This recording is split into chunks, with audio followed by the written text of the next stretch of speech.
52 battalion BSF ਨੇ ਜਿਹੜੀ ਚੱਕ ਖੀਵੇ ਦੀ ਪੋਸਟ ਹੈਗੀ ਆ, ਉਹਨਾਂ ਨੇ ਗਸ਼ਤ ਦੇ ਦੌਰਾਨ ਜਿਹੜਾ ਬਾਰਡਰ ਦੇ ਉੱਤੋਂ ਕ੍ਰਾਸ ਕਰਦਾ ਹੋਇਆ ਗੁਲਾਮ ਦਸਤਰੀ ਨਾਂ ਦਾ ਪਾਕਿਸਤਾਨੀ, ਜਿਹਦੀ ਉਮਰ ਕਰੀਬ 22 ਸਾਲ ਹੈ। ਉਹਦਾ ਸਰਟੀਫਿਕੇਟ ਤਾਂ ਨਹੀਂ ਹੈ, ਉਹਦਾ ਅਸੀਂ ਮੈਡੀਕਲ ਕਰਾ ਰਹੇ ਹਾਂ ਅੱਜ, ਅਤੇ ਉਹਦਾ ਪਤਾ ਲੱਗਾ ਵੀ ਉਹਦੀ ਕਰੀਬ ਇੰਨੀ ਉਮਰ ਉਹਨੇ ਲਿਖਾਈ ਹੈ ਅਤੇ ਪੰਜਾਬੀ ਵਧੀਆ ਬੋਲਦਾ। ਉਹ ਇਹਨਾਂ ਨੇ ਤਾਰਾਂ 'ਚੋਂ ਕ੍ਰਾਸ ਕਰਦਾ ਜਿਹੜਾ ਉਹਨੂੰ ਅਰੈਸਟ ਕੀਤਾ ਸੀਗਾ ਅਤੇ ਉਹ ਸਾਡੇ ਹਵਾਲੇ ਕੀਤਾ। 90 ਰੁਪਏ ਪਾਕਿਸਤਾਨੀ ਉਹ ਕਰੰਸੀ ਸੀ, ਪਰ ਉਹਨੇ ਜਿਹੜੀ ਮੁੱਢਲੀ ਪੁੱਛਗਿੱਛ 'ਤੇ ਕੋਈ ਖਾਸ ਗੱਲ ਨਹੀਂ, ਬਾਰ-ਬਾਰ ਉਹ ਆਪਣੀ ਗੱਲ ਬਦਲਦਾ। ਕਦੀ ਕਹਿੰਦਾ ਮੈਂ ਲਖਨਊ ਜਾਣਾ, ਕਦੀ ਕਿਤੇ ਜਾਣਾ ਹੈਗਾ, ਬਾਬਿਆਂ ਕੋਲ ਜਾਣਾ ਸੀ, ਮੈਂ ਕਰਨਾ ਸੀ, ਉਹ ਕਰਨਾ ਸੀ। ਤਾਂ ਉਹਦੇ ਅਸੀਂ ਇੱਕ FIR ਸਦਰ ਥਾਣੇ 'ਚ ਪਰਚਾ ਦਰਜ ਕਰ ਲਿਆ ਅਤੇ ਅੱਜ ਜੱਜ ਸਾਹਿਬ ਦੇ ਪੇਸ਼ ਕੀਤਾ ਹੈਗਾ। ਉਹਦਾ ਮੈਡੀਕਲ ਕਰਾ ਕੇ ਉਹਦਾ ਪੋਸਟਮਾਰਟਮ ਲੈ ਕੇ ਉਹਨੂੰ JAC ਅੰਮ੍ਰਿਤਸਰ ਅਸੀਂ ਭੇਜਾਂਗੇ, ਜਿੱਥੇ ਅਸੀਂ ਉਹਦੀ ਪ੍ਰੋਪਰ ਇਨਵੈਸਟੀਗੇਸ਼ਨ ਕਰਾਂਗੇ ਵੀ ਇਹ ਇੰਡੀਆ ਦੇ ਵਿੱਚ ਕਿਹੜੇ ਮਕਸਦ ਦੇ ਨਾਲ ਆਇਆ ਹੈਗਾ। ਨਹੀਂ, ਗਲਤੀ ਨਾਲ ਨਹੀਂ ਪਾ ਰਿਹਾ, ਕਾਫੀ ਸਮਝਦਾਰ ਹੈਗਾ, ਕਾਫੀ ਅੱਛਾ ਪੰਜਾਬੀ ਬੋਲਦਾ ਅਤੇ ਉਹਦਾ ਬ੍ਰੇਨ ਵੀ ਹੈਗਾ। ਉੱਦਾਂ ਉਹ ਆਪਣੇ ਆਪ ਨੂੰ ਅਨਾਥ ਦੱਸਦਾ ਵੀ ਮੈਂ ਅਨਾਥ ਹਾਂ। ਅਤੇ ਇਹ के DGP साहब के निशा निर्देशों से पिछले दिनों से ड्रग के अगेंस्ट मुहिम जारी है, तो उसमें हमारे SHO सतपाल, इंस्पेक्टर SHO 2 ने को कल इन्फॉर्मेशन मिली थी कि राजस्थान से अफीम आई है लुधियाने सेल के लिए। तो इन्होंने इन्फॉर्मेशन के आधार पर विवेक को, जो राजस्थान का रहने वाला है, इसको काबू किया। काबू करने के बाद मेरे को बुलाया गया। जब हमने इनकी सर्च की तो 2 किलो 600 ग्राम अफीम इससे बरामद हुई है, जिसके अफीम मिलने के बाद हमने NDPS एक्ट के तहत इनके खिलाफ FIR दर्ज कर ली। FIR दर्ज करने के बाद पूछताछ की गई है। आज इसको कोर्ट में पेश करके इसका 3 दिन का रिमांड हासिल किया गया है। हमारी अब तक की इन्वेस्टिगेशन में ये आया है कि गुजिंदर नाम का एक सूरतगढ़ का राजस्थान का रहने वाला व्यक्ति है, जो इसको अफीम की सप्लाई करता है। ये पकड़ा गया आदमी पिछले 10 वर्षों से अफीम के धंधे में है। जहाँ ये काम करता था वहाँ साथ ही एक मंदिर है, तो मंदिर के पुजारी के साथ इसकी बैठना था, तो वो भी अफीम खाता था। उसको देखते देखते ये भी अफीम खाने लगे। तो उसके बाद जब अफीम खाएंगे तो कहीं ना कहीं से परचेज भी करनी पड़ेगी। तो वो पहले तो राजस्थान में ये फ्री थी, ठेके थे, वहाँ से ले लेते थे। तो धीरे धीरे जब ये कम होने लगी तो वहाँ गाड़ियाँ वाले रुकते हैं, तो उनसे ये परचेज करते थे। तो अल्टीमेटली एक गुजिंदर नाम का व्यक्ति है, सूरतगढ़ का रहने वाला राजस्थान का, तो उससे वे ये अफीम परचेज कर ले। अब क्या हुआ कि इसने मिठाई की दुकान के अलावा अपना प्लास्टिक की दुकान कर ली, जैसे प्लास्टिक के बर्तन। तो इनको लगा कि इसमें कमाई अच्छी नहीं है, तो ये लुधियाने आ गए। लुधियाने आने के बाद इसने सुंदर नगर, गांधी नगर मार्केट में से बच्चों के कपड़े खरीद के राजस्थान जाने लगे। तो 2-3 बार आया। इनके जो राजस्थान के रहने वाले लोग हैं उनके साथ इनकी बातचीत हुई। बातचीत के दौरान जब उनको पता चला कि ये अफीम भी खाता है, तो धीरे धीरे उन्होंने यहाँ जो अफीम खाने वाले हैं उनके साथ इनकी बातचीत करवाई। तो इसने सोचा कि प्लास्टिक और कपड़े के व्यापार में कम आमदन है, तो गुजिंदर से बात करके ये उधर से अफीम लेके आता था, करीब 1,10,000 रुपये किलो के साथ।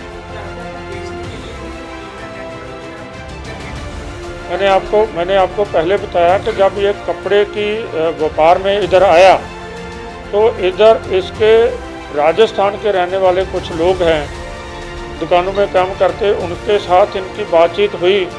तो उसी से आगे अफीम के जो तस्कर हैं उसके साथ इसका लिंक हुआ।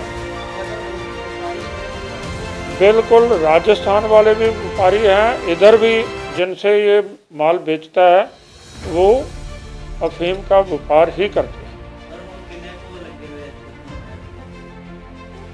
इनकी पूछताछ से 5 से 7 लोग हमारी इन्वेस्टिगेशन में सामने आए हैं।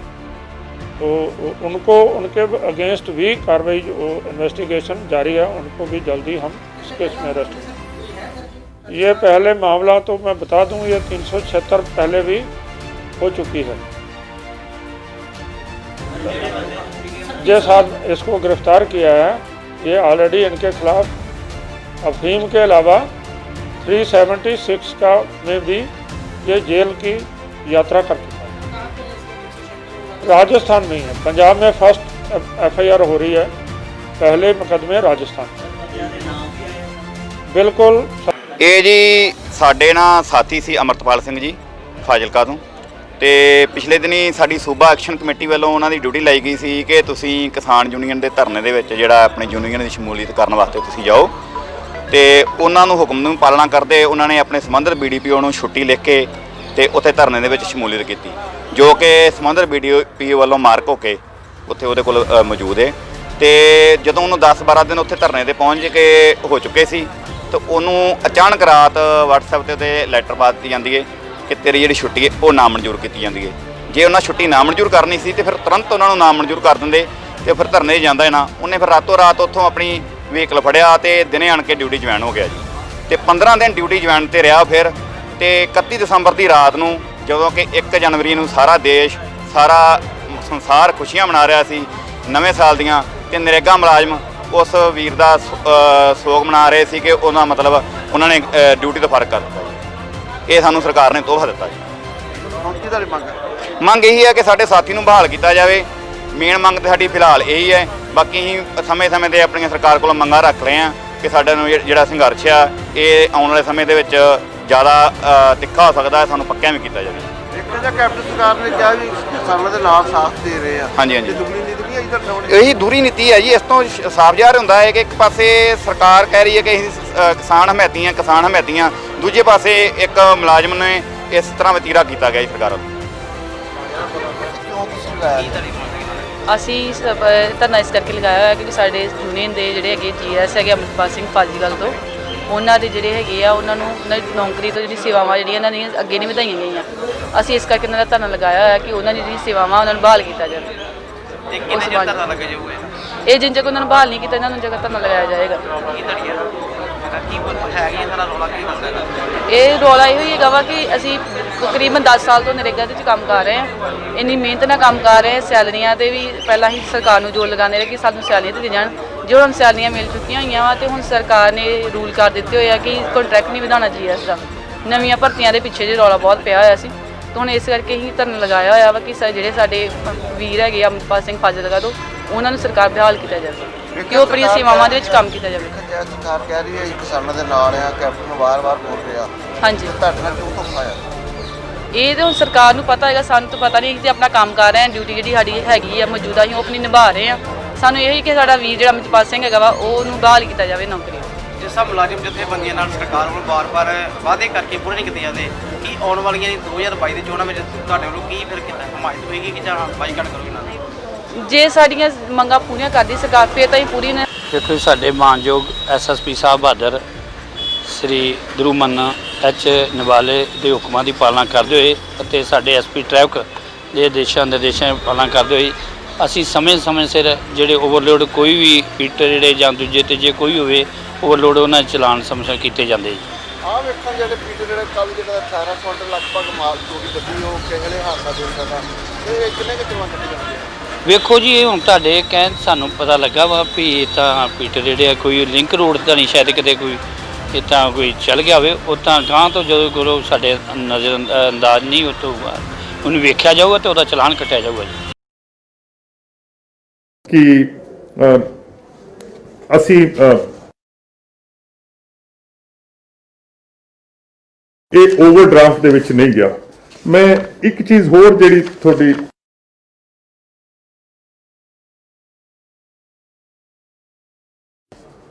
ਇੱਕ ਜਿਹੜਾ ਸਾਡਾ ਸਟੇਟ ਨੇ ਕੀ ਕੀਤਾ ਹੈ ਕਿ 972 ਕਰੋੜ ਰੁਪਇਆ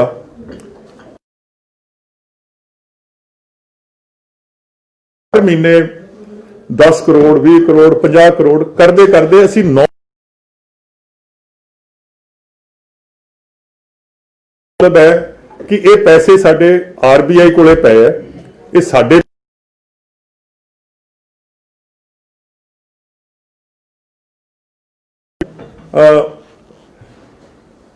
ओवरड्राफ्ट या वेज एंड मीन्स जाना allowed to use this money तो असी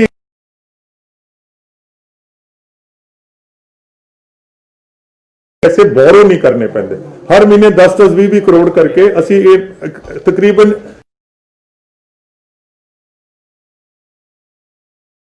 किया है कि असी एक डेट मैनेजमेंट यूनिट एक फाइनेंस डिपार्टमेंट च बनाया है।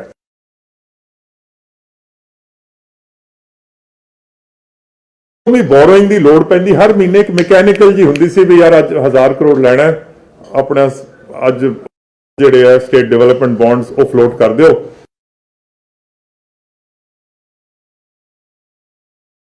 महंगे पै रहे सी, किहड़े महीने क्या ब्याज लग रहा है, और जे असीं 10 साल दे बॉन्ड है ਉਹਦੇ ਤੇ ਕੀ ਮਿਲ ਰਿਹਾ, 15 ਸਾਲ ਦੇ ਕੀ, ਔਰ ਅੱਜ ਮਤਲਬ ਪਿਛਲੇ 3 ਸਾਲਾਂ ਦੀ ਅਸੀਂ ਇੰਨੀ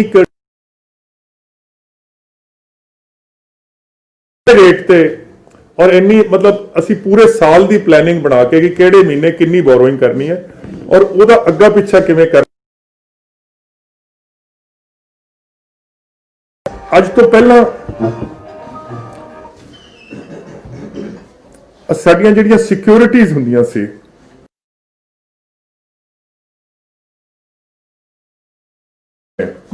ਜੇ if we can get a better rate, so basically ਅਸੀਂ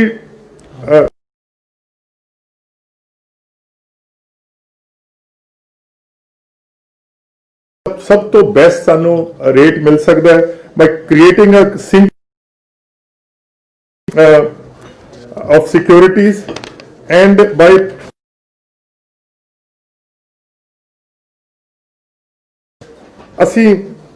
we have been able to stabilize Punjab's finances. एक मैं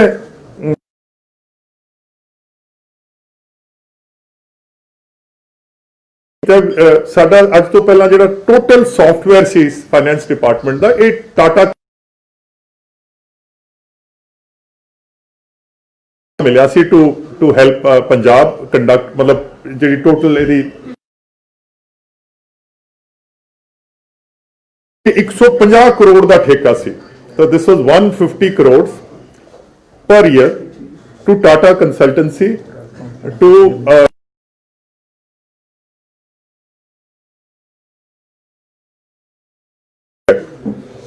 वी हैव स्विच, असी टाटा का ठेका खत्म हो गया।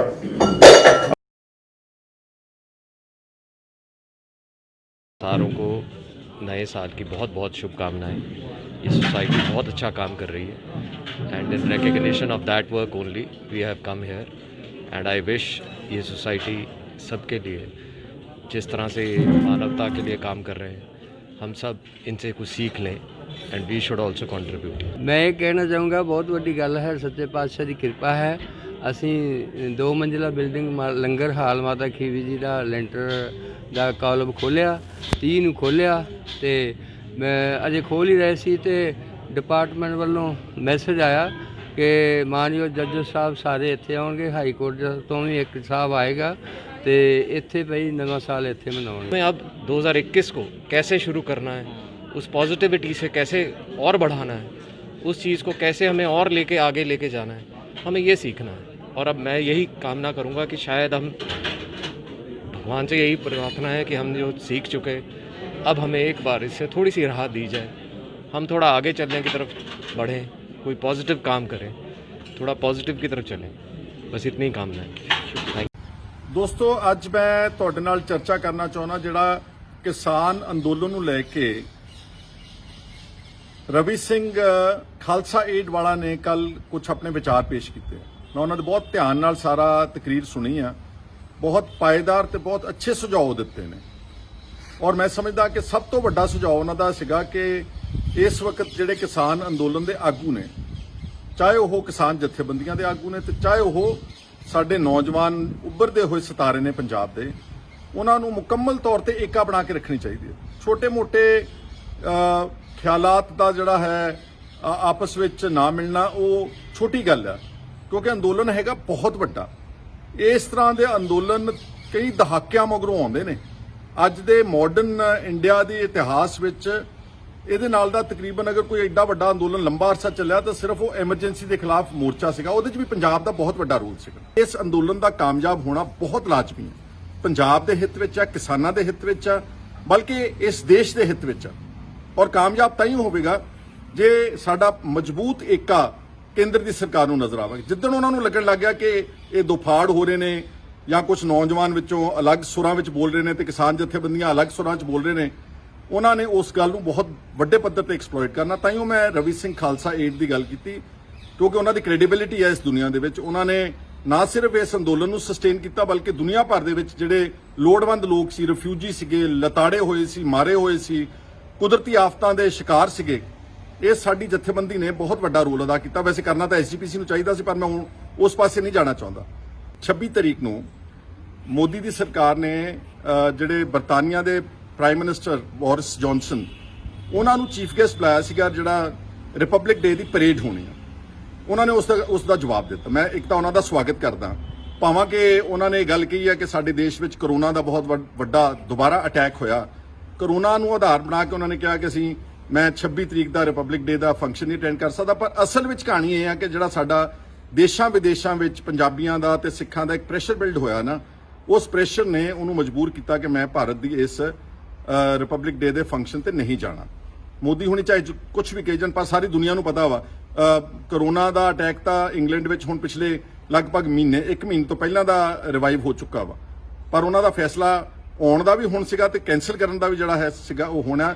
ਉਹਦਾ ਵੀ ਸਿਹਰਾ ਜਿਹੜਾ ਵਾ ਉਹ ਅੰਦੋਲਨ ਨੂੰ ਜਾਂਦਾ। ਅੰਦੋਲਨ ਦੇ ਜਿਨ੍ਹਾਂ ਲੋਕਾਂ ਨੇ ਸ਼ਿਰਕਤ ਕੀਤੀ, ਜਿਨ੍ਹਾਂ ਨੇ ਇਸ ਨੂੰ ਕਾਮਯਾਬ ਕੀਤਾ, ਜਿਹੜਾ ਇੱਕ ਪ੍ਰੈਸ਼ਰ ਵਰਲਡ ਵਾਈਡ ਬਣਿਆ, ਇਹ ਉਸ ਦਾ ਸਿਹਰਾ ਸਾਰਾ ਉਹਨਾਂ ਲੋਕਾਂ ਨੂੰ ਜਾਂਦਾ। ਜਿਹੜੇ ਸਾਡੇ ਸਤਿਕਾਰਯੋਗ ਆਗੂ ਲੋਕ, ਬਜ਼ੁਰਗ ਜਿਨ੍ਹਾਂ ਦਾ ਦੇਹਾਂਤ ਹੋ ਰਿਹਾ, ਅਗਰ ਉਹਨਾਂ ਨੂੰ ਉੱਥੇ ਹੀ ਰੱਖ ਕੇ ਉਹਨਾਂ ਦੀਆਂ ਡੈੱਡ ਬੋਡੀਜ਼ ਉਨੀ ਦੇਰ ਤੱਕ ਕ੍ਰੀਮੇਟ ਨਾ ਕੀਤੀਆਂ ਜਾਣ ਜਦ ਤੱਕ ਸਰਕਾਰ ਸਾਡੀਆਂ ਜਾਇਜ਼ ਤੇ ਹੱਕੀ ਮੰਗਾਂ ਜਿਹੜੀਆਂ ਨਾ ਮੰਨਣ, ਮੈਂ ਸਮਝੂੰਗਾ ਇਸ ਗੱਲ ਦਾ ਬਹੁਤ ਵੱਡਾ ਪ੍ਰੈਸ਼ਰ ਪਵੇਗਾ। ਅੰਤ ਵਿੱਚ ਮੈਂ ਸਾਰੇ ਸਮੂਹ ਜਿਹੜੇ ਅੰਦੋਲਨ ਵਿੱਚ ਬੈਠੇ ਬਹਾਦਰ ਲੋਕ ਨੇ, ਬਹੁਤ ਜੁਰਤ ਵਾਲੇ ਲੋਕ ਨੇ, ਔਰ ਨੌਜਵਾਨਾਂ ਦੀ ਮੈਂ ਜਿੰਨੀ ਤਾਰੀਫ ਕਰ ਸਕਦਾ ਉਨੀ ਥੋੜੀ ਆ, ਤੇ ਨਾਲ ਮੈਂ ਆਪਣੇ ਬਜ਼ੁਰਗਾਂ ਦੀ ਵੀ ਤਾਰੀਫ ਜਿੰਨੀ ਕਰਾਂ। ਉਹਨਾਂ ਨੇ ਬਹੁਤ ਅੱਛੇ ਵਿਚਾਰ ਪੇਸ਼ ਕੀਤੇ ਨੇ। ਸਾਰੀ ਦੁਨੀਆ ਦੇ ਵਿੱਚ ਸਭ ਨੂੰ ਲਾਜਵਾਬ ਕਰ ਦਿੱਤਾ, ਸਾਰੇ ਮੀਡੀਆ ਨੂੰ ਲਾਜਵਾਬ ਕਰਤਾ, ਸਾਰੀਆਂ ਸਰਕਾਰਾਂ ਨੂੰ ਲਾਜਵਾਬ ਕਰਤਾ। ਤਾਂ ਤੁਸੀਂ ਬਹੁਤ ਸ਼ਲਾਘਾ ਦੇ ਯੋਗ ਹੋ। ਬਹੁਤ ਸਾਡਾ ਸਿਰ ਝੁਕਦਾ ਤੁਹਾਡੇ ਅਦਬ ਦੇ ਨਾਲ, ਜੋ ਵੀ ਉੱਥੇ ਜਾ ਕੇ ਇਸ ਅੰਦੋਲਨ ਵਿੱਚ ਹਿੱਸਾ ਲੈ ਰਹੇ ਨੇ। ਤੁਹਾਡਾ ਸਾਰਿਆਂ ਦਾ ਅੱਜ ਦੇ ਇਸ ਵਿਚਾਰਾਂ ਦੇ ਨਾਲ ਸਾਂਝ ਪਾਉਣ ਲਈ ਤੁਹਾਡਾ ਧੰਨਵਾਦ ਕਰਦਾ। ਅਗਰ ਠੀਕ ਲੱਗੇ ਤਾਂ ਇਹਨਾਂ ਨੂੰ ਸ਼ੇਅਰ ਕਰਨਾ ਤਾਂ ਕਿ ਗੱਲ ਆਪਣੀ ਅਖੀਰ ਤੱਕ ਪਹੁੰਚ ਸਕੇ।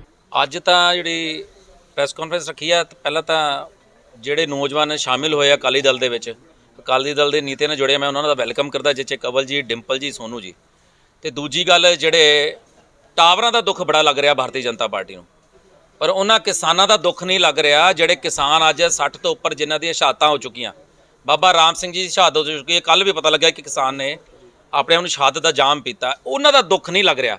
ਅੱਜ ਕਾਂਗਰਸ ਦੇ ਰਵਨੀਤ ਬਿੱਟੂ ਤੇ ਭਾਰਤੀ ਜਨਤਾ ਪਾਰਟੀ ਇੱਕ ਫਿਕਸ ਮੈਚ ਖੇਡ ਰਹੀ ਹੈ ਵੀ ਕਿਸਾਨਾਂ ਦਾ ਮੁੱਦਾ ਖਤਮ ਹੋ ਜਾਵੇ ਤੇ ਸਾਡੀ ਆਪਣੀ ਲੜਾਈ ਪੈ ਜਾਵੇ। ਤੇ ਮੈਂ ਸਮਝਦਾ ਕਿ ਲੋਕ ਬੜੇ ਜਾਗਰੂਕ ਹੋ ਚੁੱਕੇ ਆ। ਕਿਸਾਨਾਂ ਨੇ ਅੱਜ ਸਾਰੇ ਦੇਸ਼ ਨੂੰ ਇੱਕ ਕਰਤਾ। ਜਿਹੜੇ ਕਿਸਾਨਾਂ ਨੇ ਸਾਰਾ ਇੱਕ ਦੇਸ਼ ਕੀਤਾ, ਉਹ ਇਹ ਸਮਝ ਲੈਣ ਕਿ ਜਿਹੜੇ ਅੱਜ ਸਿਆਸੀ ਰੋਟੀਆਂ ਸੇਕਣਾ ਚਾਹੁੰਦੇ, ਸਿਆਸੀ ਰੋਟੀਆਂ ਸੇਕਣ ਦਾ ਟਾਈਮ ਨਹੀਂ ਹੈ। ਅੱਜ ਵੋਟਾਂ ਦਾ ਟਾਈਮ ਨਹੀਂ ਹੈ। ਅੱਜ ਟਾਈਮ ਸਿਰਫ ਕਿਸਾਨਾਂ ਦੀ ਗੱਲ ਤਰਜਮਾਨੀ ਕਰਨ ਦੀ ਜ਼ਰੂਰਤ ਹੈ। ਅੱਜ ਕਿਸਾਨਾਂ ਦੇ ਹੱਕਾਂ ਲਈ ਆਪਣੀ ਆਵਾਜ਼ ਬੁਲੰਦ ਕਰਨ ਦੀ ਲੋੜ ਹੈ। ਤੇ ਮੈਂ ਸਮਝਦਾ ਕਿ ਅਕਾਲੀ ਦਲ ਨੇ ਹਮੇਸ਼ਾ ਉਹਨਾਂ ਦੀ ਕਿਸਾਨਾਂ ਦੀ ਆਵਾਜ਼ ਬੁਲੰਦ ਕੀਤੀ ਹੈ।